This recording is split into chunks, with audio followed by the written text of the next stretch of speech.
conservative, constitutional. It's the Andrew Cooperrider Show, keeping you informed on what's going on right here in Kentucky.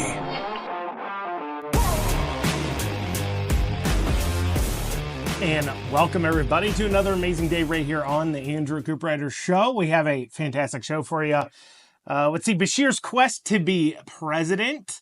We have some updates on that as his podcast continues to just be awful. Just awful. But Beshear's quest to be president, hitting some snags, getting a little hung up there. Barr launches his Senate race officially. I know that feels like it was forever ago, but I actually haven't done an episode here this week yet. He just launched it there, last week or so. So I'd like to react to that because it wasn't really great. And we'll go over exactly why I think that and ask some questions. Meanwhile, rumors swirl of another, I guess you'd call him dark horse candidate of sorts out of Scott Jennings, CNN commentator. We'll talk about the veracity of that and also a little bit of a discussion about how, why can't we just get away from people with attachment to McConnell? Not saying that is necessarily a pejorative, but more so a part of a conversation of how much McConnell has overseen the politics here in Kentucky and how, well, frankly, it's difficult for anybody trying to raise millions of dollars that isn't themselves wealthy to not have some connection there. We'll go into a little bit of that discussion. Then finally, I will give you a hot take. I didn't think would be as hot as it is concerning male coaches of girls' high school and middle school teams, as we've had now a walkout out there in Rowan County, kind of in regards to this issue.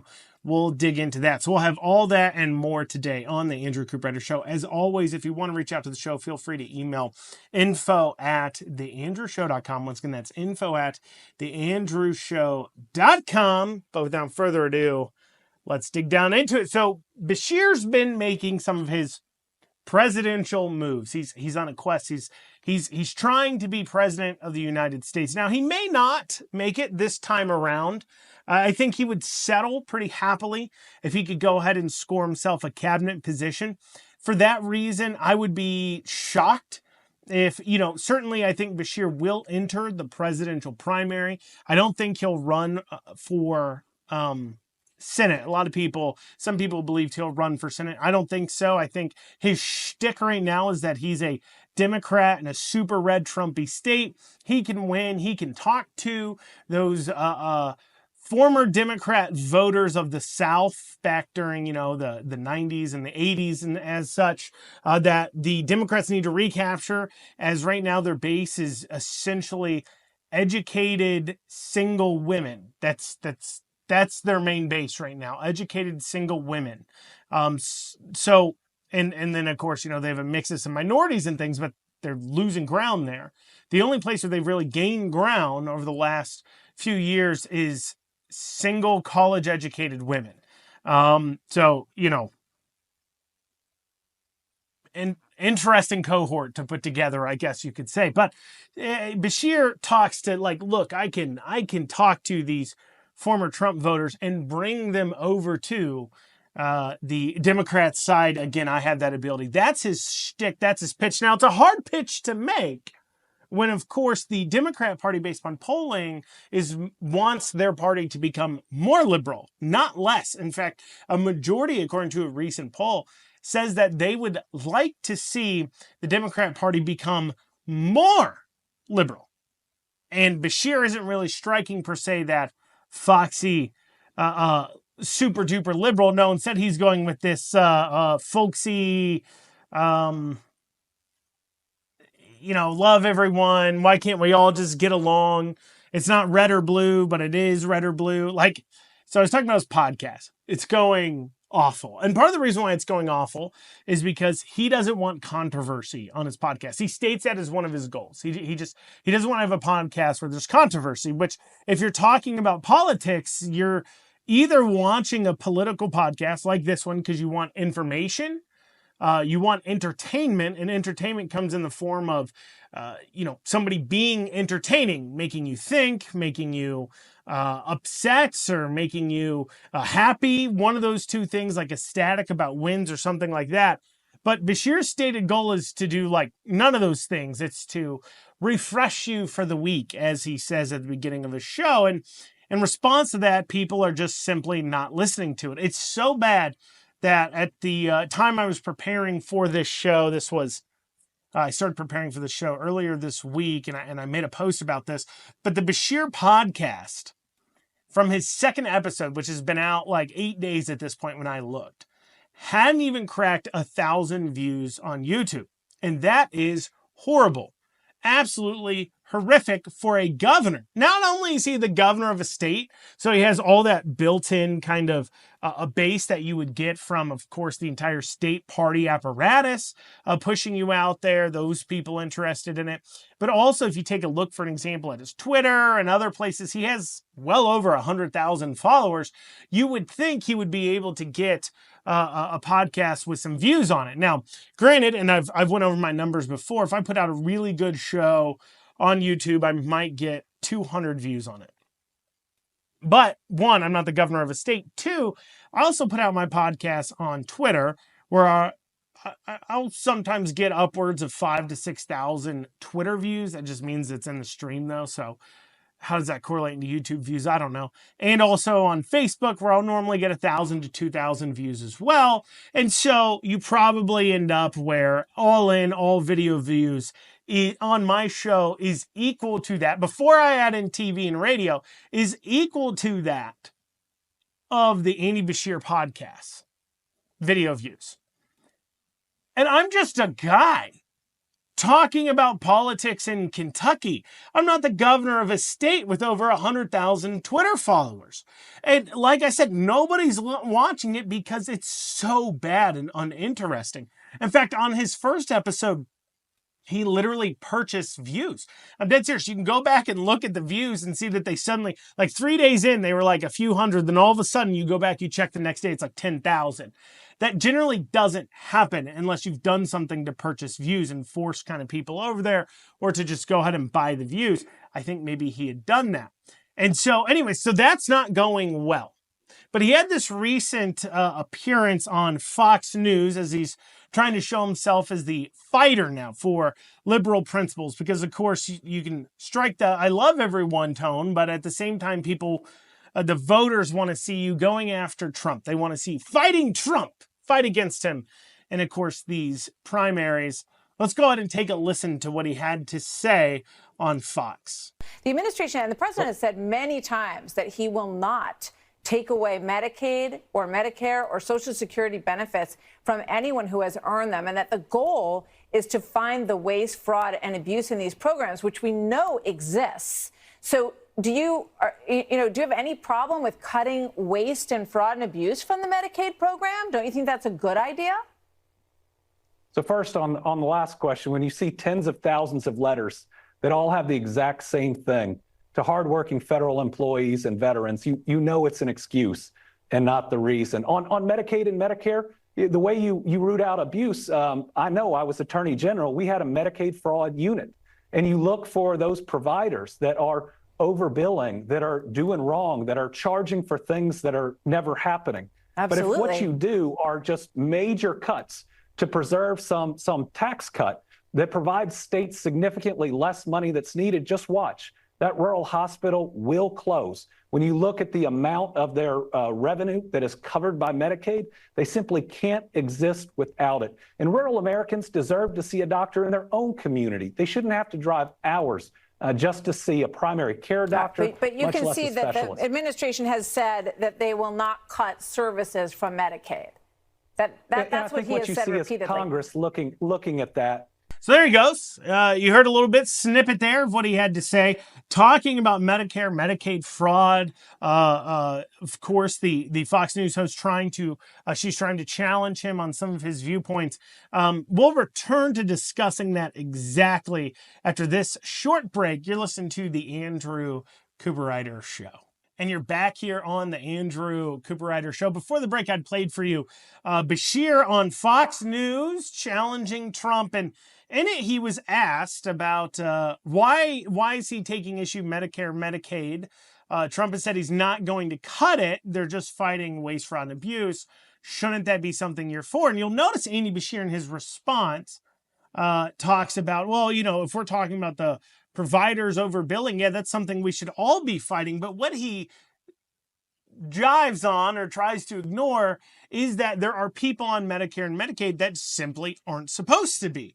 That's part of the fraud that Trump is trying to deal with. And of course, Andy Beshear doesn't want to address that because the Democrats want everybody on government insurance. The more you get people on government insurance, the more control you have. The more control you have, the more money you can claim to bring in, the more money you're bringing in. I mean, look at it this way. So per person per month, you could justify another $400 in taxes a month per person if you're providing them health care. Those are the kinds of numbers Democrats are trying to grab for. So he doesn't really deal with that. He doesn't want to deal with people on Medicare, Medicaid that aren't supposed to be. Now, you see that performance, and the Democrats are already hailing that as him holding his own on Fox. That's what some of the Twittersphere is saying. He was holding his own on Fox. The problem for Beshear, and this is why I think he'll settle for simply a cabinet appointment, that'll probably what he ends up getting and not making it all the way to the presidency, is that he doesn't know how to run a I'm going to out-liberal you campaign. He's never had to. If you rewind to his last competitive primary, so that's where you're fighting against people in your own party, you'd have to go back to 2019. It was him, Rocky Atkins, and Adam Edlund that were in a pretty competitive primary for governor. Didn't finish like super tight where it's like 1 or 2 votes, but it finished tight where run for the money. But obviously didn't strike too ugly of an accord. Rocky Atkins ended up becoming Beshear's #1 advisor. Adam Edlund went into Edlund Renewables, where he deals with solar energy, scoring hundreds of millions of dollars of municipal bond, scoring hundreds of millions of dollars of bonds being run through the government for his solar energy projects. And so clearly, water under the bridge, anything that was said during that campaign. But during that time in 2019, the general thought process of Democrats in Kentucky was that, you needed to be as moderate as possible. I mean, during that time, you have Matt Jones writing a book called Mitch, Please, where he's talking about how politicians and Democrats, even in Kentucky, cannot challenge people on guns and babies. You cannot be pro-abortion and also want to take away people's guns and run as a Democrat in Kentucky. And so knowing that, all the major candidates never struck kind of that anti-abortion, anti-gun chords. In fact, Rocky Atkins, he voted for the abortion trigger law that went into effect when Roe v. Wade was overturned when he was in the state legislature. He voted for that. So, but now it's a brave new world. The Democrat base is no longer the farmer, the coal miner, the union member, right? The blue collar working class that likes their guns and likes their babies. It's now, once again, single college educated women who hate both babies and guns. That's why they march so hard for abortion. They just want to kill as many of them as they can get their hands on, right? And so for that reason, can Beshear make that kind of adjustment? He doesn't appear to be trying to put himself in that way, but it's definitely something we will keep an eye on as far as that goes.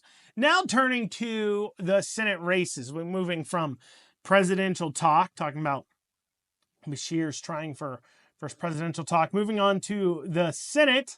Andy Barr declared he's running for Senate, and I hadn't had a chance to chime in on that. I did a show with Steve Doan there last episode, so haven't had a chance to really put out my opinion. But now that I have a chance, I want to talk about it. And first, I want to discuss why now. And this is something about the Andy Barr launch that I can't wrap my mind around at all. Is why did he launch his bid for the Senate now? Now, you normally announce because you need to raise money or you need to raise name ID. Now, Andy Barr was raising his name ID with earned media off the bat, right off the bat. They're mentioning him in all articles even before he declared. As far as raising money goes, Andy Barr, because congressmen can transfer their campaign accounts over into a Senate account, has been raising money this entire time. In fact, he's got over $5 million in his campaign account right now that will be transferred over to his Senate race. He will be just fine. He could literally not raise another dollar and have plenty of money to run a competitive campaign. So why do you declare now? And that is a real head scratcher. Because in this race, and we'll return to talk about this, the Donald Trump endorsement factor into it, the last thing you want to do if you're Andy Barr is risk running for the Senate and then having Donald Trump endorse either someone else or double endorse. Because for Andy Barr, if you double endorse, well, now it puts him in a difficult position. He's so liberal and his voting record's so liberal that if Trump double endorses, the other person will just hit Andy Barr and his super liberal voting record. And that will push the other endorsee, I guess that'd be the term, yeah. The other person who got the endorsee, that'd be it. The other endorsee to be able to capitalize upon the Trump endorsement in a way that Andy Barr just can't. That's why I always thought it was weird how he's striking this. He's had such a moderate background, but at the same time, he's positioning himself as the most MAGA super Trumper that ever was, even though he's just not. And to give you an example of how he's positioning himself, take a listen to this Andy Barr ad he put out. This is his master ad, probably includes a few different ads in this. Let's go ahead and take a listen to that. The United States is the greatest country on earth, and it's not even close. But here's the problem. The woke left wants to neuter America, literally. America was never great! They hate our values, they hate our history, and goodness knows they hate President Trump. But here in Kentucky, that's why we love him. I'm Andy Barr, and I'm running for Senate to help our president save this great country. Together, we'll cut taxes, slash waste, and fire the deep state bureaucrats who steal our freedoms. We'll deport illegal aliens instead of putting them up in luxury hotels. And my plan for these insane DEI initiatives is pretty simple. DIE. Working with President Trump, I'll fight to create jobs for hardworking Kentuckians instead of warm and fuzzies for hardcore liberals. We'll get rid of this anti-coal, do-gooder ESG garbage once and for all. And as a dad, let me be clear. I'll fight to lock up the sickos who allow biological men to share locker rooms with our daughters. Gender is God-given, not Dr. Alter. Kentucky is the heart of America. We work hard, play fair, and never give up. And that's what it's going to take to win this fight. The liberals are going to cry, whine, and blame Trump. They always do.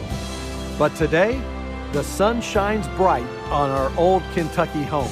America is worth fighting for, and now is the time for winning. I'm Andy Barr, and I'd be honored to have your vote. So you heard it there. Andy Barr is the Trumpiest Trumper to have ever trumped in the state. But if you're trying to sell this super conservative brand, what you did at your launch isn't really going to get that point across very well. First, you made a mistake with your MC taking a moment to go ahead and give a shout out to McConnell. Let's go ahead and take a listen to that. As we think back about those times that all of those years that Mitch has been in office, what he has meant to the state of Kentucky and especially here to Madison County. And I think we'd be remiss without recognizing Senator McConnell tonight.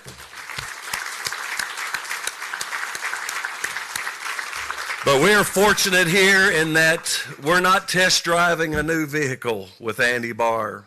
We have had him long enough to know how dependable that vehicle is. You know, in a race where everybody else is running away from McConnell, that probably isn't what you should be doing. That's probably not what your MC should be saying at the event. It certainly can be used against you. And then there's another huge way that Andy Barr actually demonstrated his liberal bona fides, and it came in the form of his mother. Now, normally I wouldn't, and you shouldn't ever talk about a candidate's family as a way to necessarily attack them unless they're bringing them into the conversation, or unless it comes with some deeper political meaning other than just, oh, this family member sucks. In this case, Andy Barr brought his mother to his launch to open up in prayer. So that will give us the opportunity to kind of discuss a little bit about her, and then in turn a little bit about Andy Barr that points to what I mean when it comes to this lack of conservative bona fides. We'll have that after this short break. And you're back on the Andrew Cooperrider Show. I was talking about mistakes Andy Barr made at his launch. I already brought up the MC. Go ahead, giving an old shout out to Mitch McConnell. Shout out of appreciation. Bad call. Here's the other bad call. Bring your mother into this. Now, it's normally, like I said, normally I wouldn't talk about a person's family members when it comes to them campaigning. I want to talk about their kids or wives or anything else unless they go ahead and bring their kids or wives into it, or mothers in this case. And Andy Barr had his mother come and talk and pray at his announcement for Senate. And so now that brings into question, who is his mother? And that is worth mentioning here because his mother's actually a Episcopal minister.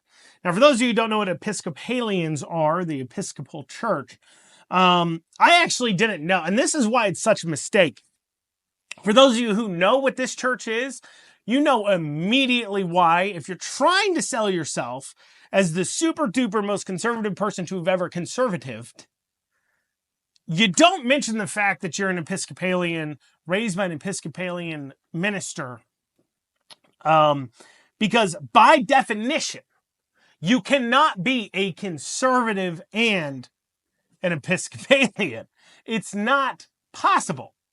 Because the church itself was literally formed because they believed that the Catholic Church was too conservative. Too conservative.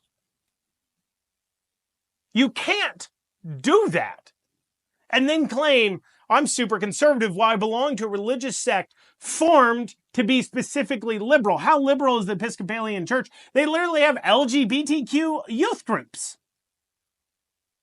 Because one of those things they disagree with Catholics about is the view that marriage is between a man and a woman, a biological man and biological woman for the act of procreation. Apparently they disagree.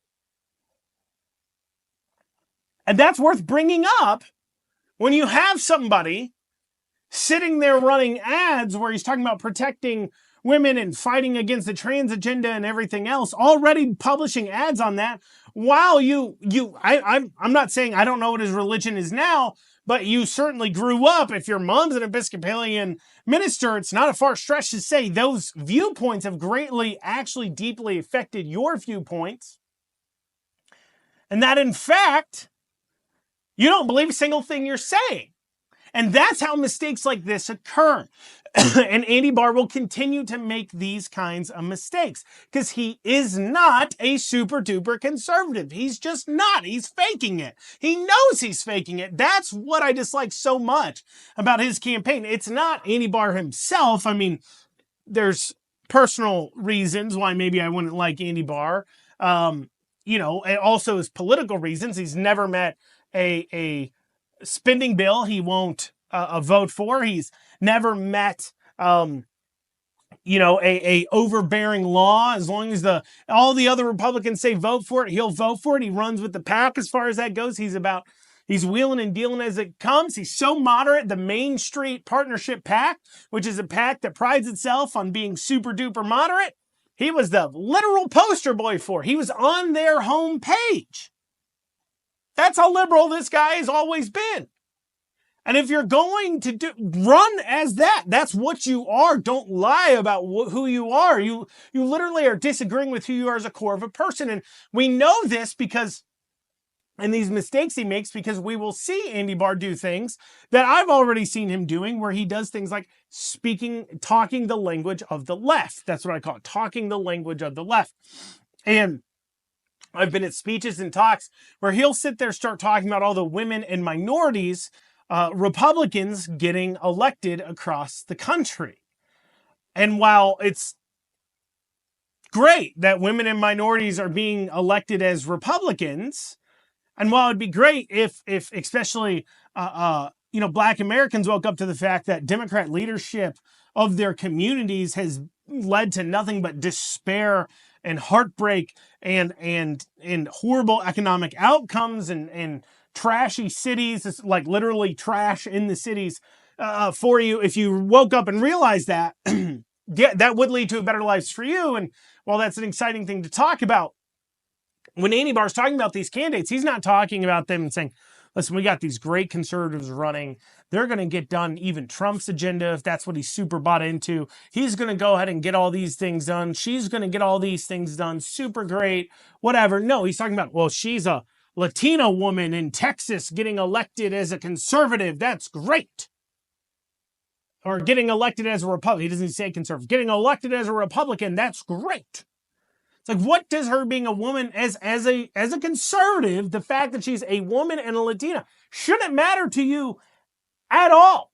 The only thing that should matter to you is, are they a good conservative? That's what I want you to talk about. But you're so bought into leftist ideology, you end up speaking the language of the left. But if Andy Barr thinks he's going to be able to whisk in there by wooing all the Trump voters while at the same time collecting up all the McConnell support, he's going to hit some roadblocks, some bumpy roads, if we have Scott Jennings entering the race. And there's been rumors of Scott Jennings going ahead and doing that, going to jump in. First, some background on Scott Jennings. Most of you know that he's a conservative commentator on CNN. Trump loves him, and so he was just spoke at Trump's 100-day rally, I believe. Scott Jennings just spoke at it. Trump had him up on stage. He's clearly closer with Trump. Him and Trump clearly know each other. And if he ran for Senate, he would be in some pretty strong standing to receive that Trump endorsement. But also, Jennings has a background. He ran Mitch McConnell's campaign several times. In fact, I believe in 2014, he even ran Mitch McConnell's super PAC for his Senate race. He worked in the George W. Bush administration. He's ran many, many campaigns through his firm Run Switch. And that goes into the conversation about, will he run or won't he? Now, the reasons why Scott Jennings wouldn't run for Senate is, first, he makes big money by being on CNN, and that contract, I believe, was just renewed with a big pay raise, reportedly. So he'd have to give that up. The other thing is he makes a lot of money off of his consulting firm, Run Switch, and his ownership of that, working with other candidates. And it's kind of awkward when you're in office to also then be for hire, a company you own for hire for campaigning, because obviously it makes it seem like you can buy your endorsements. And while you can certainly buy people's endorsements, for an example, I believe Andy Barr bought Riley Gaines' endorsement. I think she sells her endorsement. I know that during the Kraft governor race, I believe she was paid like $5,000 an appearance by the Kraft campaign. Could be mistaken, but I think that was the fee, $5,000 an appearance. And this time around, she's endorsed Andy Barr. Maybe she just really likes the guy, or maybe he's got a similar arrangement set up where he's going to be paying her to speak. I don't know. But just throwing that out there. You got Nick Sandmann, the Covington Catholic kid that sued CNN, funny enough, to endorse him. Of course, though, Nick Sandmann worked for him in Congress, so not a big shock there. But anyways, going back to Scott Jennings, though. Why he wouldn't run? Well, you already can influence politics as well. More than you probably could as a senator by being a talking head on network TV, somebody people want to talk to, somebody people want to get their information to. You have the phone number in the ear of many of the leaders in a way that you wouldn't if you're senator per se. They definitely wouldn't be as honest with you. You're both trying to jockey for deals. So you're giving up your CNN spot. You're giving up might have to give up your campaign managing company that's making you big money. And of course, then it could affect your ability to influence others. But why would he run? Well, we'll discuss that after this short break. You're listening to the Andrew Cooperrider Show, your source for Kentucky politics. Want to reach out to the show? Feel free to email info@theandrewshow.com. Once again, that's info@theandrewshow.com. We'll be back in a few short minutes. And you're back on this final segment of the Andrew Cooperrider Show, talking about Scott Jennings running for the Senate. In the last segment, I talked about why he wouldn't run. Let's talk about why he would. To be senator for life, essentially. Which means people always care what you have to say. And that goes into the questions about what drives somebody like Scott Jennings. Is he driven by the money he makes? Is he driven by the influence and power? Or is he driven by people caring what he has to say? Does that excite him, the idea of people caring what he has to say? And if it's the last one, caring what he has to say, he would definitely look hard at running for senator because, of course, well, for life. I mean, you're just going to keep winning re-election. I mean, McConnell's proven that. As long as you get paid in your corruption, where you can continue to fund campaigns to the tunes of millions of dollars, so far, the people will keep re-electing you. They don't really care so much about what you've said or done. And on that subject of talking about people not caring so much what you've said or done, let's talk about the Trump endorsement, because that plays a huge part into it. You know, Jennings comes on the scene. People say, well, he could get the Trump endorsement. I saw some people excited, people that otherwise, I'm assuming they just didn't know who Scott Jennings' background is. Some people didn't even know he's from Kentucky. And that's why they're like, oh, we're super duper excited about him. That normally wouldn't be excited about a person with his kind of resume, outside the fact they've seen some good clips of him owning dumb liberals on CNN, which, you know, at this point, especially during the presidential election, geez, there wasn't much sport in it. It was like shooting fish in a barrel. But anyways, that does lead to the question about the Trump endorsement. And it in this race is literally the number one thing that matters. Your dog could probably become senator of the state if Donald Trump endorsed them. And, you know, that kind of, in a way, that kind of sucks when you think about it. But it makes a lot of sense. And the reason why it sucks, of course, is because I know Trump doesn't know who any of these people are really. He doesn't really know their backgrounds, right? He knows he doesn't like McConnell because, of course, McConnell goes against Trump often, naturally. So you would then follow the logic of saying, well, of course, then Trump wouldn't want to endorse somebody who's going to be another McConnell. Maybe he won't. He'll follow along to Trump's agenda during their first terms or so, but long after Trump has left this earth, I mean, most of these guys running are in their 40s, so it's very possible they could be here for 30 years. And unless Trump lives to be above 100, which is possible, I guess that's possible, he probably won't be around anymore, as these people are nearing their later last 6 years, last 12 years or so of their political careers. Trump, once he leaves the presidency, doesn't become as influential in politics either. You would definitely say, of course, his endorsement would still carry a lot of water, I believe, but, you know, it just wouldn't be necessarily as important. And, you know, this senator, like I said, they're going to be here. So far, he's going to be here for quite some time. And I think it's worth us looking at and saying, what kind of person do we want? Because while McConnell maybe got worse, and people will be like, well, McConnell got worse over the last few years, and maybe people realized who he was, so they grew apart from him. And there might be some discussion there, but, you know, the way these things work, there's deep discussions going on behind closed doors. most of the time, especially if you're higher up, somebody like Scott Jennings, who's been described as an advisor to McConnell, or Andy Barr, who calls McConnell his mentor, you're having, if you're your mentor, you're having deeper conversations about why you do something or not, things you're not saying to the public, certainly. And if McConnell's the type of person where he's going to elevate people who think like him, it's almost assuredly that the kind of people that McConnell would support, get behind, that he would continue to associate with for years after years after years, people like Scott Jennings and Andy Barr and even Daniel Cameron to a degree. If you're going to be the kind of person he puts forward, well, you probably agree with him ideologically, not just publicly, but privately as well. And so that's definitely something to avoid. And so while, like I said, while Trump may not like McConnell because he's not agreeing with him right now, I don't like McConnell for a list of reasons, including the fact that he's put off any kind of belief that, you support the Republican even if you disagree with him, any kind of pretense to that. And then went ahead and just has openly loathed Donald Trump as far as it goes.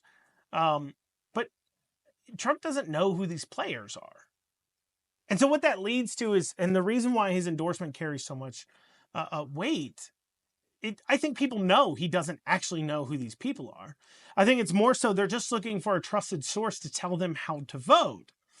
It doesn't even necessarily have to be just a person. I think if we rewind to the Tea Party, in the 2012 elections where we saw people like Rand Paul getting elected out of the Tea Party, and Massey and even Andy Barr getting elected out of the Tea Party movement, it was about the Tea Party being a trusted source of information, telling you who to vote for. But the problem is over time, the people that the Tea Party got behind and endorsed, they turned out to not be that great after all. And then that goes ahead and kills your reputation as a trusted source of information. I think people know that they can't trust the politicians. I think they know that they're being lied to. They're very unhappy with where things are, but they're just looking for somebody somewhere to tell them how to vote. Because it's hard to move through all the BS and it's hard to learn about their backgrounds. And that's why I think the Trump endorsement is so important. Turning now to a hot take. So Rowan County, recent walkout going on. I'm sure you've seen the video, been viewed millions of times. With protesting, Principal Mann has since been removed from his post. And what they're protesting there, it came out in civil court here recently that Mann was aware of the girls' soccer coach, may have been aware, allegedly is aware. Make sure we throw that in there. Of the fact that the girls' soccer coach, and Andrew Zahari, was raping students. I mean, he was convicted for this. He got 27 years for his crimes, 23 felony counts of sexually abusing a student, 23 felony counts. And, they came out and they're protesting because Mann knew and he didn't do anything. And it's funny to me, it took till this point for people to remove them, at any other workplace. I mean, you have a guy getting 23 felony counts of sexually abusing a student. You had to have known that is either the slyest criminal around and somehow got a bunch of high school girls to not gossip, which is impossible, and not tell you that students were sleeping with this coach, or you willfully ignored it. And either one, either you were so unapproachable nobody told you, or you ignored it, and either one would be reasons to dismiss you. A lot of evidence here.